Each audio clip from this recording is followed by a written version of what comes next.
Halo semuanya, selamat datang lagi di channel Tahukah Kamu? Kali ini Mimin akan membahas tentang Republik Kospaya, yakni negara bebas tanpa pemerintah selama 385 tahun. Republik Kospaya adalah negara tanpa pemerintah yang mampu bertahan selama 4 abad tanpa tentara, pemimpin dan infrastruktur. Sebelum disatukan pada abad ke-19 dan menjadi sebuah negara dengan identitas nasional yang kuat, negara itu berdiri sebagai wilayah-wilayah kecil. Negara tersebut terdiri dari banyak daerah yang seringkali mengandung tidak lebih dari sebuah kota dan wilayah di sekitarnya. Dalam kondisi seperti ini, sebuah keanehan terjadi, yakni munculnya sebuah republik kecil tanpa memiliki kesetiaan kepada siapapun dan tanpa infrastruktur pemerintah yang terorganisir. Republik tersebut bernama Kospaya yang berdiri tanpa memiliki tentara dan tidak memiliki pemimpin.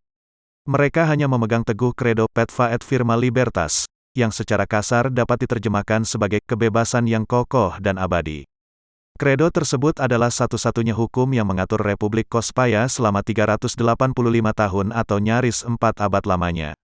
Terdapat sejumlah tokoh dengan kekuasaan besar dan rangkaian kejadian rumit yang secara tidak sengaja memungkinkan negara aneh seperti Kospaya terbentuk.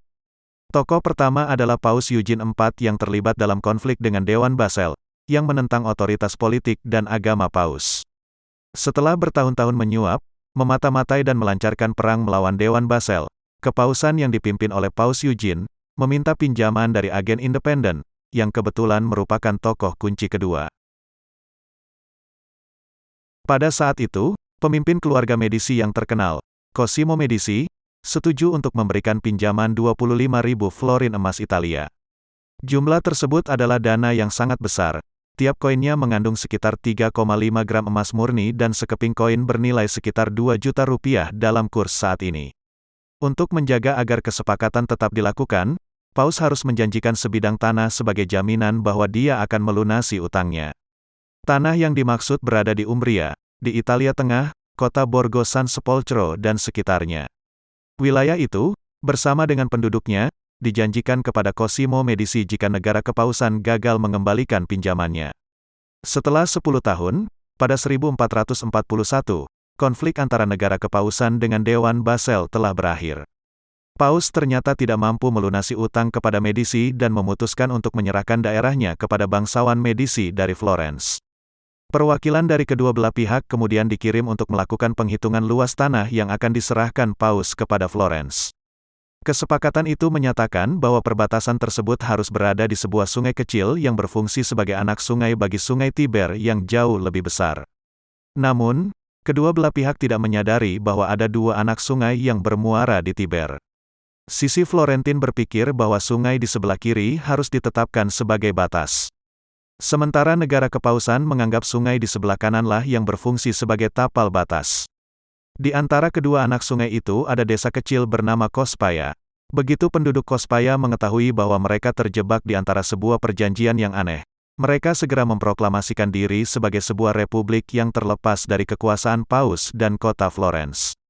Republik yang baru terbentuk itu menggunakan lambang senjata dan bendera hitam putih. Namun, republik ini tidak membentuk pemerintahan yang nyata, selain dari Dewan Tetua yang dipanggil untuk pembuatan keputusan dan tugas peradilan. Cosimo Medici dan Paus Eugene IV tampaknya tidak keberatan karena mereka memiliki masalah yang lebih besar untuk dibahas. Republik kecil itu dianggap bermanfaat, setidaknya sebagai zona penyangga antara dua kekuatan yang bersaing. Kospaya yang mulanya hanya sebuah desa kecil dengan 100 rumah dan 300 penduduk memanfaatkan kesempatan yang mereka anggap anugerah itu untuk mengambil keuntungan sebagai zona perdagangan bebas.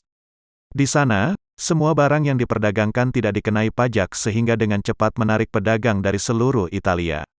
Meski cukup makmur dan berkembang, baru pada 1574 Kospaya menjadi sebuah kekuatan ekonomi karena keberadaan tembakau. Kospaya menjadi negara pertama di Italia yang bertani tembakau. Tanaman yang berasal dari barat itu populer di kalangan penduduk Italia yang senang merokok. Selain tembakau, Kospaya juga berkembang karena di wilayahnya tidak ada perlakuan berbeda dan merayakan kesetaraan tanpa diskriminasi terhadap siapapun. Hal ini berbeda dengan beberapa wilayah di Italia yang terkadang tidak mau berdagang dengan kaum Yahudi karena adanya perintah kepausan. Setelah masa keemasan berakhir, Paus Leo XII akhirnya memutuskan untuk mengakhiri kesalahan topografis yang telah berkembang terlalu besar itu. Bersama dengan Grand Duke Tuscany, dia memaksa Cospaya untuk menandatangani undang-undang penaklukan atau menghadapi akibatnya. Tidak ingin terjadi pertumpahan darah, Cospaya akhirnya menyerahkan kemerdekaan mereka pada 1826.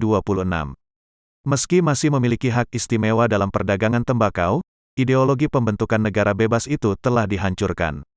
Setelah 385 tahun, Cospaya akhirnya tunduk pada perubahan yang terjadi di semenanjung Italia. Saat itu, Italia tengah menuju kepada sebuah unifikasi menjadi Italia yang kita kenal saat ini. Dalam 50 tahun kemudian, semua kerajaan akhirnya bergabung dalam pergerakan tersebut dan bersatu dalam sebuah republik nasional yang dipimpin oleh pemerintahan di Roma. Sekian informasi yang dapat Mimin sampaikan, terima kasih sudah menonton channel Tahukah Kamu. Jangan lupa subscribe, like, dan komen. Sampai jumpa di video selanjutnya.